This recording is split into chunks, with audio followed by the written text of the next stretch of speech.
Hi everyone, it's Henry here, and this is the first video in several that I'm going to be releasing over the next few weeks where we get our Black Templars channel army project back on track. Now if you've seen the recent video, we did several of them, and I'll make up a playlist so you can follow this project and make sure you don't miss anything that we bring out for it.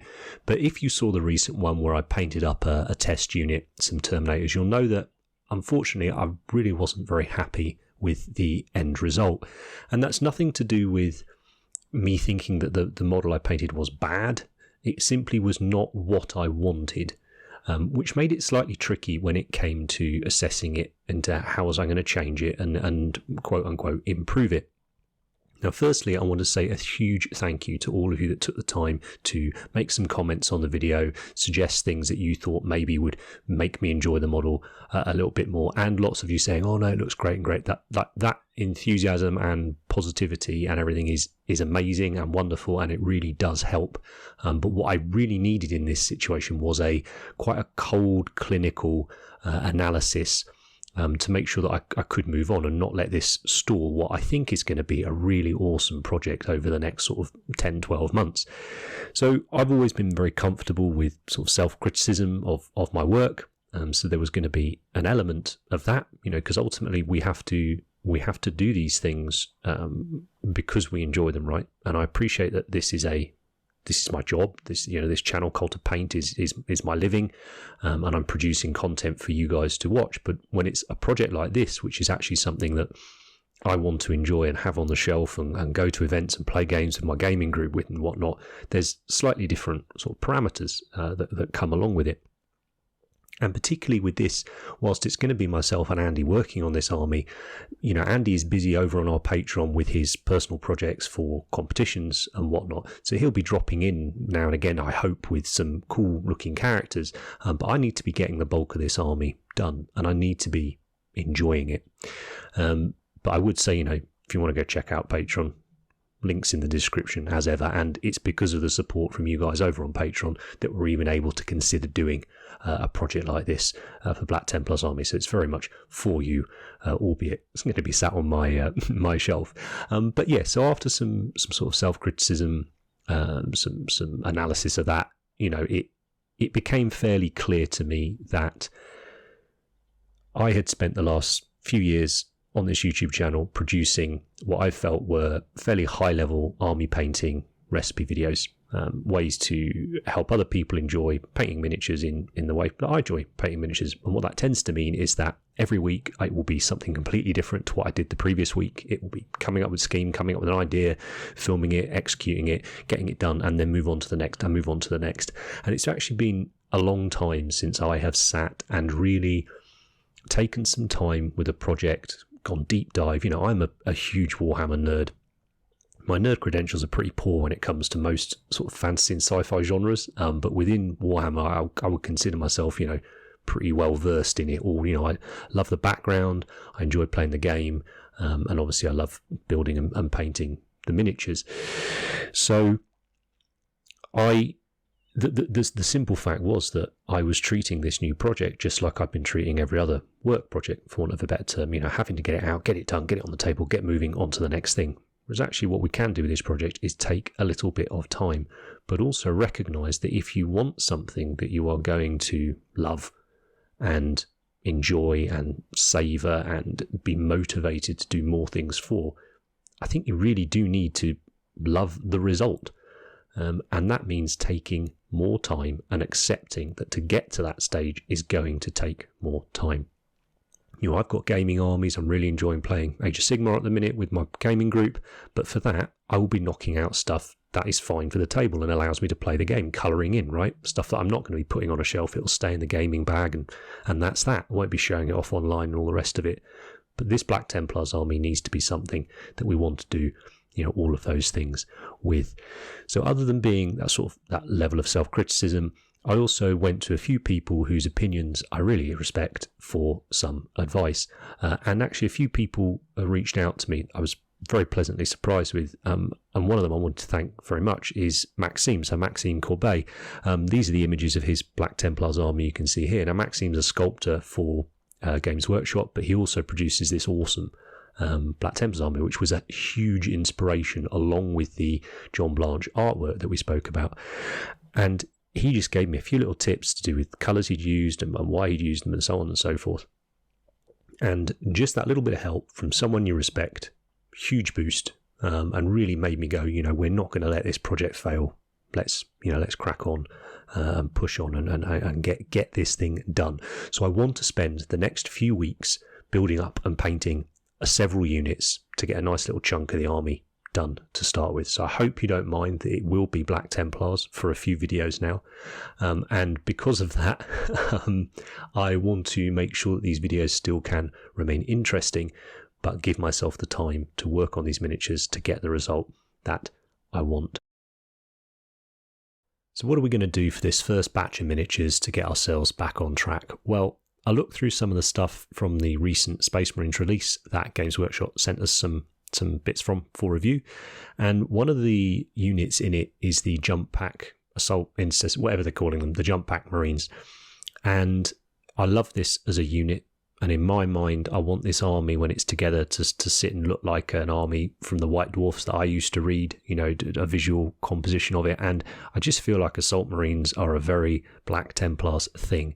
Now, Andy's not a massive fan of the jump packs on them. I don't mind them. I think they're kind of cool, and this whole army isn't going to look quite like our old nostalgic Space Marine armies, so I'm well on board with embracing that sort of new different look to a degree. I do not care for the poses on these Assault Intercessors in the jump pack kit. Now, they are ever so slightly different as well. They've got like extra jet things on their lower legs as well, but I don't really care about that. I have taken one of them, though, the pose that I liked the most, and turned that into a jump pack captain. I tried to do it with the actual jump pack captain model. I just couldn't get him to look how I wanted. But actually, the slightly different pose on this guy from the main box was a great basis to make a Thunderhammer jump pack captain from. It's just thought a two-handed weapon would look really, really cool.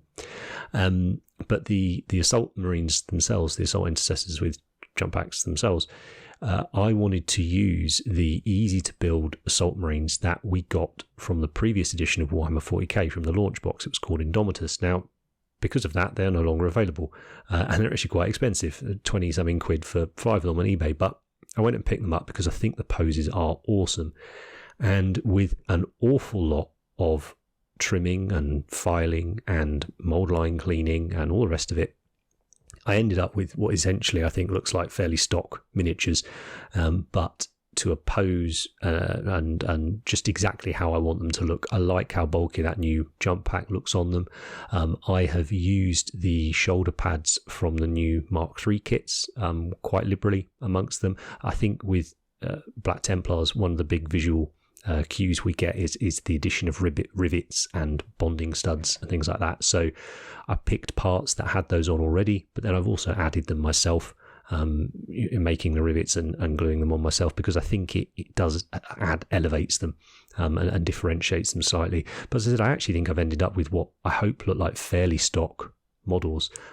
Nothing I've done individually is particularly difficult. It's just been incredibly time consuming, which again I think I just have to get used to. If you want that perfect or near perfect palette to start your project with, you've got to take that extra time with the mold line removal, the gap filling, and so on and so forth. And unfortunately, I'm finding with nearly all the Marine kits I buy, the mold lines are fairly big. And they do take quite a lot of effort to finish, to file down and all the rest of it, which is a shame. But we'll work through it because it will be worth it in the long run. So these are the models that I've ended up with. I've used the easy to build jump pack, easy to build Assault Marines for the base body, filed off a lot of the detail. I've added the arms from the Primaris Crusader squad, and I think I might have got a couple of Sword Brethren arms in there as well. I've used the jump packs from the new jump pack Marines, and I've used the heads mainly from the older mini Marine kits, mainly Mark 7 here with a little Mark 4 in there as well. And yeah, as I say, the shoulder pads off the Mark 3 Heresy stuff. So I think I've ended up with a squad. Well, I know I've ended up with a squad that I really like the look of, and more importantly, I'm really, really psyched to paint up and get to work on.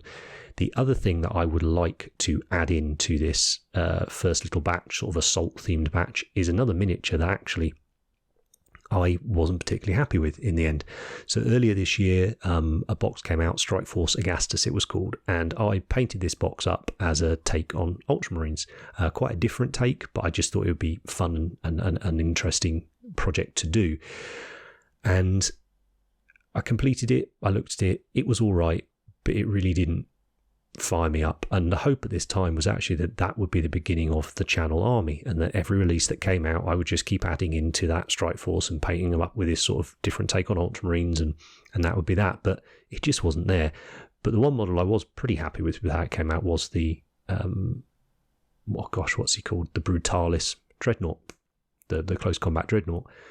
But I say the rest of them I'm not keen on, but I like the conversion work that I did on him. I like the pose and all the rest of it. So what I'm going to do is strip him down, do a little bit more work on him to Black Templar him up a bit, so take off like the crotch flag and things like that, and do a bit more, and then he'll get added into this batch as well. So say over the next few videos, that's going to be me painting up this Jump Pack Captain, the Assault Intercessors, and the Brutalis Dreadnought, and I'll be going through the painting process. Any little tips and tricks or any changes that I'm going to make to the previous video I will cover as well. But because it's kind of just going to be me hobbying, which is a bit of a new venture for me on this channel, I thought perhaps I could answer a few of your hobby questions whilst I was doing it. So if you've got anything to do with the schemes that we've done, or maybe schemes that you'd like to see on the video, or just generally broader questions to do with Cult of Paint and all of that, then pop them down in the comments in this video, and I'll pick out a few that I think might be worth answering, and just sort of natter about them as I'm doing the following videos as well, where perhaps the footage I think is worthwhile, but doesn't necessarily need my narration of what I'm doing over the top of it. So where's this leave us? Well, the project is back on track. I'm heavily motivated to get this stuff painted. I know where I want to be by Christmas. I know where I want to be by next summer. I am confident we can have 5 or 6 units done by the end of this year, which I think will give us a really cool starting point to go from. And I'm not going to be collecting it to a list or building it to a list or any of the rest of it. I'm just going to be picking things I think look cool, using all those bits I've been hoarding for years to use on projects. They're just going to get used in this project. We're going to have some fun. I'm always open to suggestions from you guys as well when it comes to it, and things you'd like to see. So let me know down in the comments. We massively appreciate all the support you guys give us. So if you're enjoying this, hit the like button, hit subscribe if you're not already. It really helps us out. Take care, and I'll see you next time.